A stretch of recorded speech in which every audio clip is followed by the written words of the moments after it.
नमस्कार, homely TV Bharat में स्वागत है।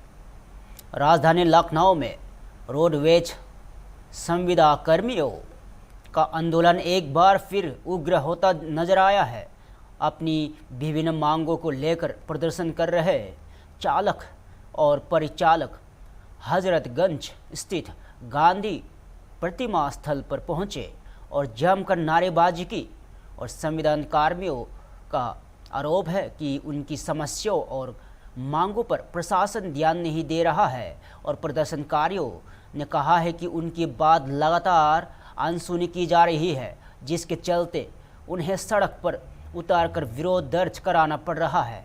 और दुबग्गा डिपो से जुड़े संविधान कर्मी निजी कंपनी में विलय के प्रस्ताव का विरोध कर रहे हैं और उनका कहना है कि वे किसी प्राइवेट कंपनी के अधीन काम नहीं करना चाहते और मौजूदा व्यवस्था में ही अपनी सेवाएं जारी रखना चाहते हैं और प्रदर्शन के दौरान तानाशाही नहीं चलेगी जैसे नारों में गांधी प्रतिमा स्थल गूंज उठा।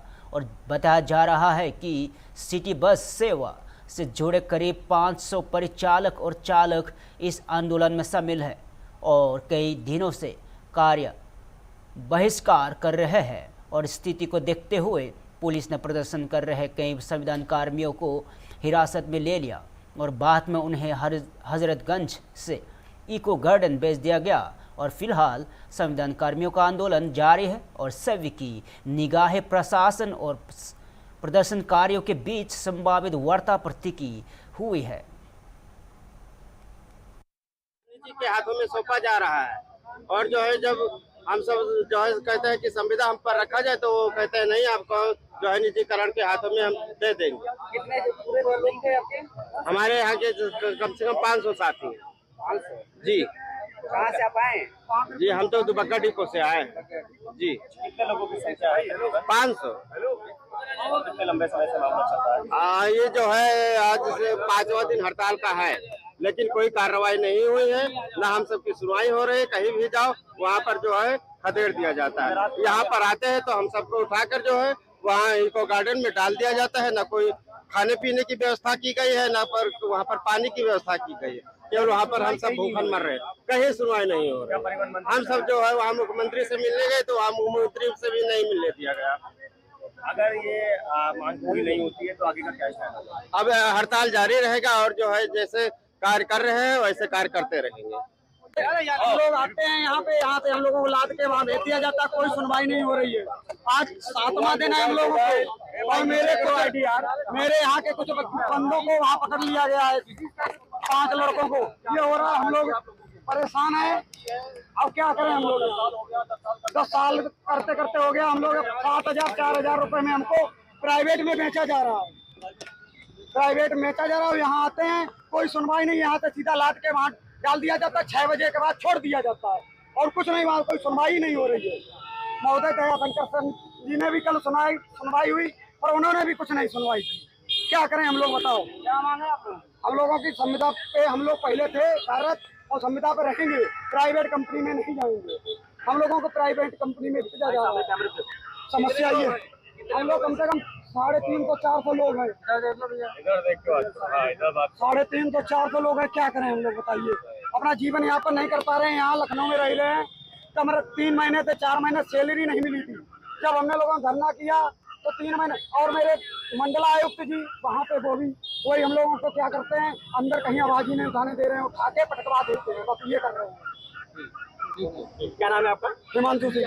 कब किया गया आपको? वो अभी इनका क्रिकेट तो बहुत पहले चल रहा है, लेकिन जानकारी अभी मिली हम लोगों को 3-4 दिन पहले। लापरवाही किसकी है? लापरवाही तो अधिकारियों की। हमको जबरदस्ती या तो पहले सूचित करना था। हम लोग तो बहुत पहले से कर रहे हैं, 10 साल हो गए करते करते। तो क्या मांग करते हैं सरकार से? मांग क्या, हमको संविदा में रखना चाहिए। क्या वेतन मिल रहा था आपको? 3-4 महीने हो गए, 3-4 महीना है। खुशीनगर उत्तर प्रदेश में मुख्यमंत्री योगी आदित्यनाथ का बड़ा बयान सामने आया है। मुख्यमंत्री ने प्रदेश में कानून व्यवस्था, स्वास्थ्य और रोजगार के मुद्दों पर सरकार की उपलब्धियों का जिक्र करते हुए विपक्ष पर भी निशाना साधा।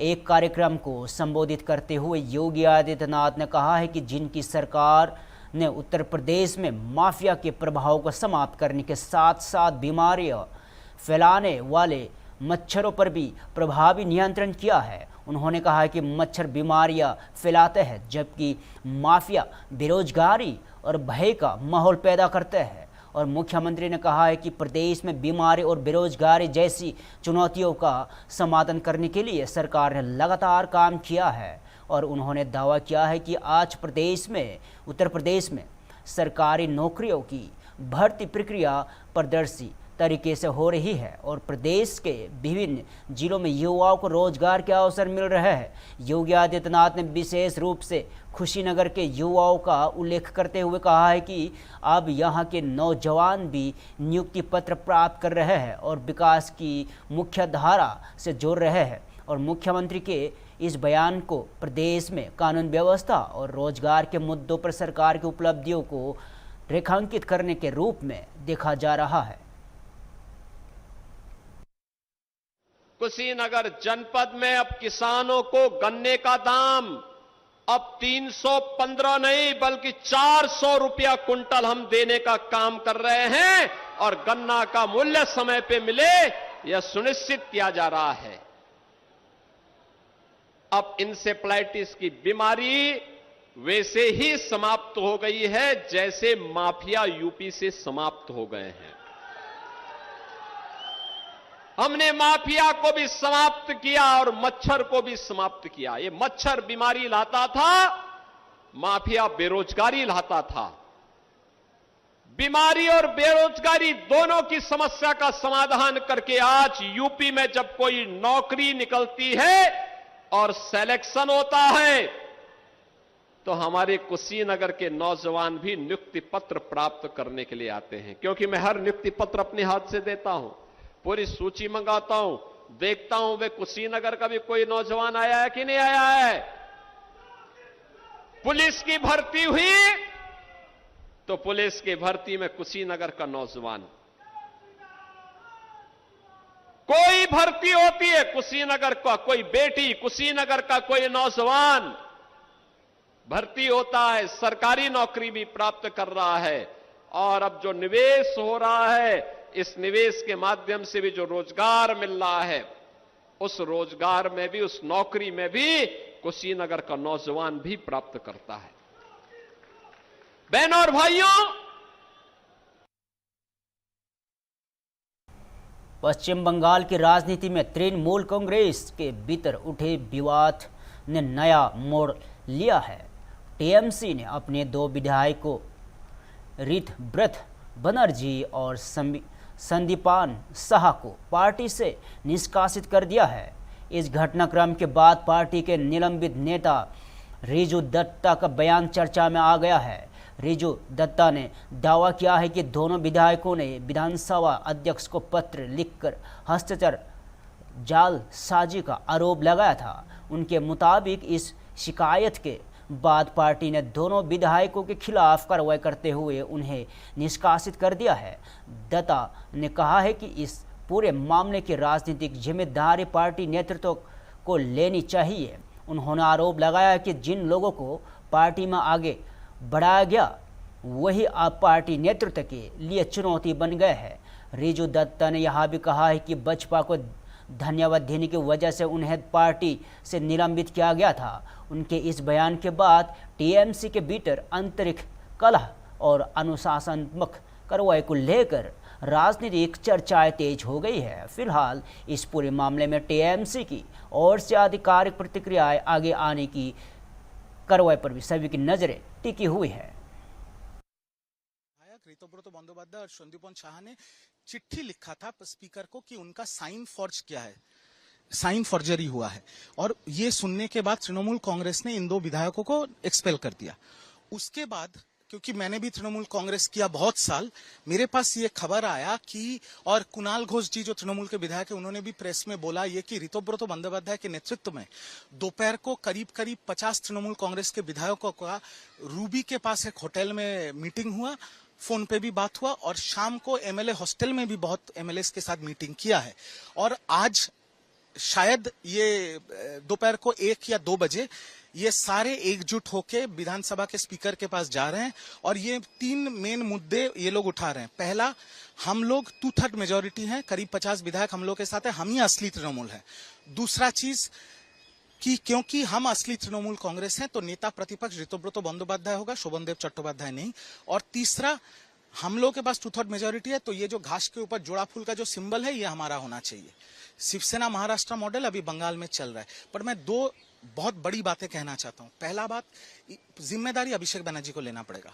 जिन जिन लोगों को अभिषेक बनर्जी हाथ पकड़ के इस पार्टी में लेके आए, ये सब ने पार्टी का पीछे छुरा घोपा है, अभिषेक बनर्जी के पीछे छुरा घोपा है। और तृणमूल कांग्रेस के नेत्री ममता बनर्जी जी को भी एक जिम्मेदारी लेनी पड़ेगी कि 2 चीजें वो समझ नहीं पाए। प्रभु राम ने जब रावण का वध किया था तब एक विभीषण था। ममता बनर्जी जैसे इतने बड़े पॉलिटिशियन, उनके पार्टी में 50 विभीषण है, उनको पता नहीं चला। और मैंने बीजेपी को धन्यवाद बोला था इसलिए मुझे सस्पेंड कर दो। आज तो I stand vindicated today. IT cell को मेरे पीछे लगा दिया था तृणमूल कि मेरा सारा सोशल मीडिया उड़ा दो। आज क्या हो रहा है? दूसरा चीज, ये जो पूरा विधायकों का, सांसदों का जो गुस्सा है अभिषेक बनर्जी के खिलाफ, इनका सबका, मैंने जो बोला था 8 तारीख 9 तारीख को, आज तो वही बोल रहे हैं कि आईपैक के ऊपर इनका गुस्सा है, अभिषेक बनर्जी के ऊपर इनका गुस्सा है। ये दीदी को पता नहीं चला। अयोध्या से समाजवादी पार्टी के सांसद अवधेश प्रसाद का बड़ा राजनीतिक बयान सामने आया है। पेपर लीक के मुद्दे को लेकर उन्होंने उत्तर प्रदेश सरकार पर निशाना साधते हुए युवाओं के भविष्य को खिलवाड़ का आरोप लगाया। और मीडिया से बातचीत में अवधेश प्रसाद ने कहा है कि समाजवादी पार्टी के राष्ट्रीय अध्यक्ष अखिलेश यादव ने पेपर लीक मामलों पर सरकार की जवाबदेही तय करने की कोशिश की है और सरकार की कार्यप्रणाली पर गंभीर सवाल उठाया है। उन्होंने दावा किया है कि विभिन्न परीक्षाओं में पेपर लीक की घटनाएं लगातार सामने आ रही है, जिसमें युवाओं में निराशा और आक्रोश बढ़ रहा है। सपा सांसद ने कहा कि इस तरह की घटनाओं की नैतिक जिम्मेदारी तो तय होनी चाहिए और शिक्षा विभाग को जवाब देना चाहिए। उन्होंने आरोप लगाया कि बार बार पेपर लीक होने से मेहनत करने वाले अभ्यर्थियों का नुकसान हो रहा है। अवधेश प्रसाद ने आगामी 2027 के उत्तर प्रदेश विधानसभा चुनाव का भी जिक्र करते हुए दावा किया है कि युवा वर्ग सरकार के खिलाफ मतदान करेगा। और उन्होंने कहा है कि समाजवादी पार्टी पीडीए के मुद्दे को लेकर जनता के बीच जाएगी और अखिलेश यादव के नेतृत्व में सरकार बनने का प्रयास करेगी। पेपर लीक के मुद्दे पर विपक्ष के हमलों और सरकार का जवाब के बीच यह मामला एक बार फिर राजनीतिक बहस का केंद्र बन गया है। हुआ है, इस मामले को लेकर हमारे नेता और हिंदुस्तान के कल की उम्मीद आदरणीय अखिलेश जी ने बहुत अच्छे ढंग से सरकार की जवाबदेही भी तय की और सरकार की असफलता पर कड़े सवाल उठाए। आपको याद होगा, हमने भी, आप जब भी आते हैं, हमने भी 2, 3, 4 बार इस परीक्षा पर योगी सरकार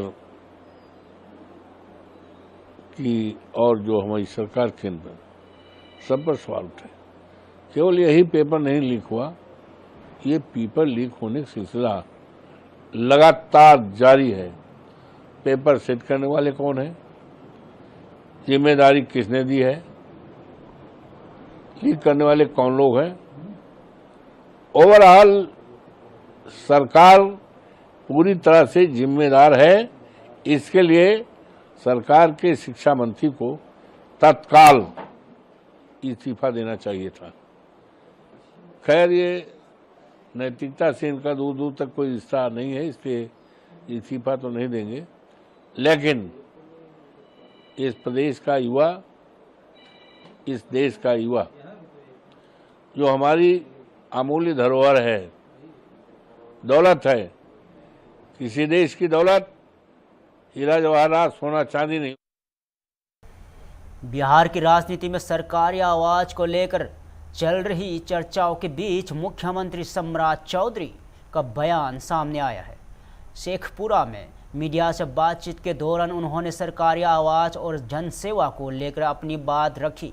सम्राट चौधरी ने कहा है कि उन्होंने 15 अप्रैल को मुख्यमंत्री पद की जिम्मेदारी संभाली थी और पूर्व मुख्यमंत्री नीतीश कुमार ने 1 मई को अपना सरकारी आवास खाली कर दिया था। उन्होंने कहा है कि सरकारी आवास किसी व्यक्ति की निजी संपत्ति नहीं होता और लोकतांत्रिक व्यवस्था में पद के अनुसार आवास का आवंटन होता है। और मुख्यमंत्री ने कहा कि यहाँ राजतंत्र नहीं है कि किसी को भी जो घर मिल गया है वहाँ हमेशा उसी में बना रहे। उन्होंने जोर देते हुए कहा है कि सरकार में आने का उद्देश्य व्यक्तिगत सुविधाएं नहीं बल्कि जनता का कल्याण और विकास है।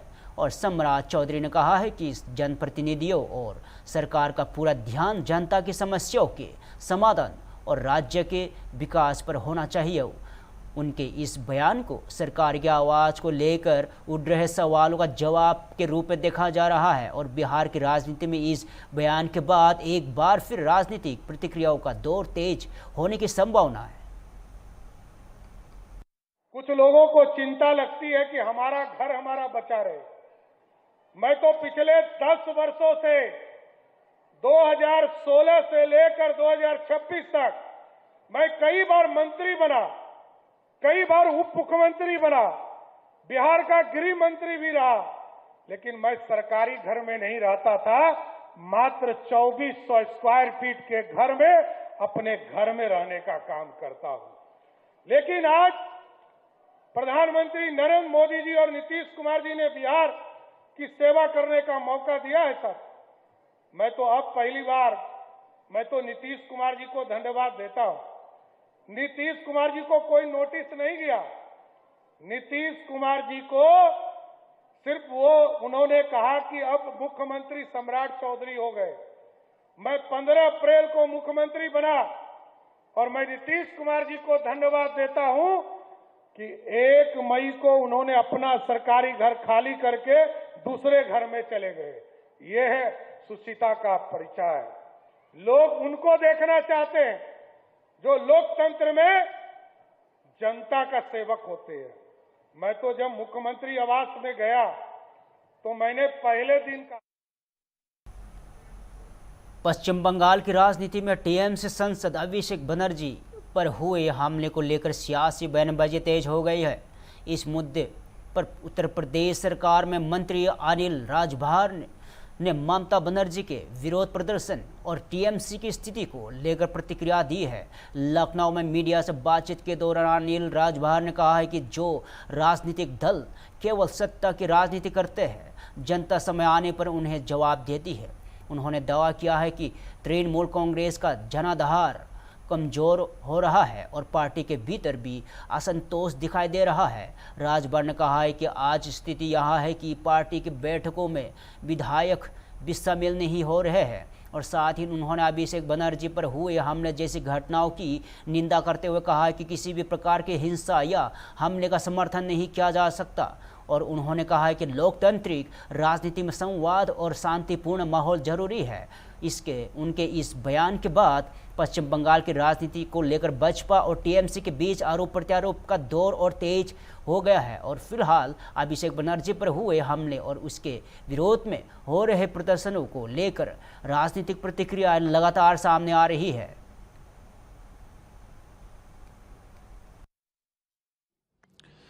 देखिए, वोट की राजनीति में जो सब कुछ ताक पर रखने वाले लोग हैं और सब कुछ दरकिनार करके सिर्फ सत्ता की राजनीति जो लोग करते हैं, उनके साथ जनता ऐसा ही हश्र करती है। आप देखिएगा, टीएमसी पूरी तरीके से खत्म हो जाएगी, पूरी तरीके से खत्म हो जाएगी। आज उनकी बैठकों में विधायकों ने जाना बंद कर दिया। उनके विधायकों ने उनसे दूरी बनाना शुरू कर दिया, उनकी बैठकों से दूरी बनाना शुरू कर दिया। ये तो उनके जो विधायक हैं, मैं उनकी बात कर रहा हूं। और अगर आज भारतीय जनता पार्टी उनके कार्यकर्ताओं को अपने साथ लेने की बात अगर कर दे तो पूरी की पूरी पार्टी ट्रांसफर होके भारतीय जनता पार्टी में एक तरीके से विलय की स्थिति में आ जाएगी। आप देखिएगा, टीएमसी पूरी तरीके से खत्म हो जाएगी। जनता के अंदर कितना आक्रोश भरा हुआ है।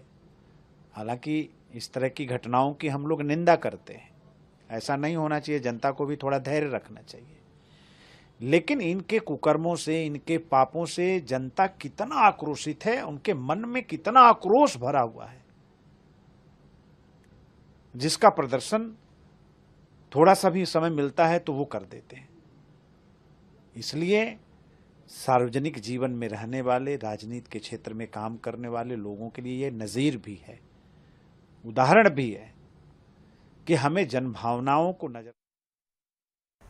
पश्चिम बंगाल की राजनीति स्थिति को लेकर उत्तर प्रदेश सरकार में मंत्री सुरेश खन्ना का बड़ा बयान सामने आया है। लखनऊ में मीडिया से बातचीत के दौरान उन्होंने पश्चिम बंगाल में नई सरकार की कामकाज और सुशासन को लेकर अपनी बात रखी। सुरेश खन्ना ने कहा है कि पश्चिम बंगाल में अराजकता के दौर का अंत हो चुका है और अब उन्हें कानूनी प्रक्रिया के तहत शासन चलाया जा रहा है। उन्होंने दावा किया है कि वर्तमान सरकार द्वारा लिए गए फैसले राज्य और देश हित को ध्यान में रखकर किए गए हैं। उन्होंने कहा है कि भाजपा और एनडीए के प्रयासों से बनी सरकार का काम करने का पूरा अवसर मिलना चाहिए ताकि वह जनता के लिए किए गए वादों को पूरा कर सके। मंत्री ने जोर देकर कहा है कि सुशासन सरकार की प्राथमिकता है और विकास की योजनाओं को सभी वर्गों तक पहुंचाने का प्रयास किया जाएगा। सुरेश खन्ना ने सबका साथ सबका विकास के मंत्र का उल्लेख करते हुए कहा है कि यह भावना साथ पश्चिम बंगाल में विकास और जन कल्याण के कार्य आगे बढ़ाए जाएंगे। उनके इस बयान के बाद पश्चिम बंगाल की राजनीति को लेकर एक बार फिर राजनीतिक प्रतिक्रियाओं का दौर तेज हो गया है। वेस्ट बंगाल में अराजकता का अंत हुआ है।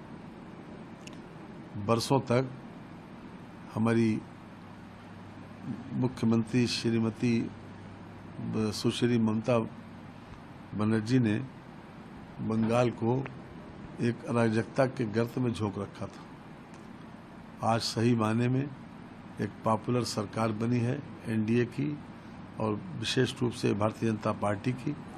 अब हर तरह से वहाँ पर कानून सम्मत तरीके से काम होगा और हर चीज़ मेरिट के ऊपर तय होगी। और अभी तक जो देखा गया है कि जितने भी फैसले उन्होंने किए हैं वो देश हित में और ख़ास तौर से वेस्ट बंगाल के हित में किए गए।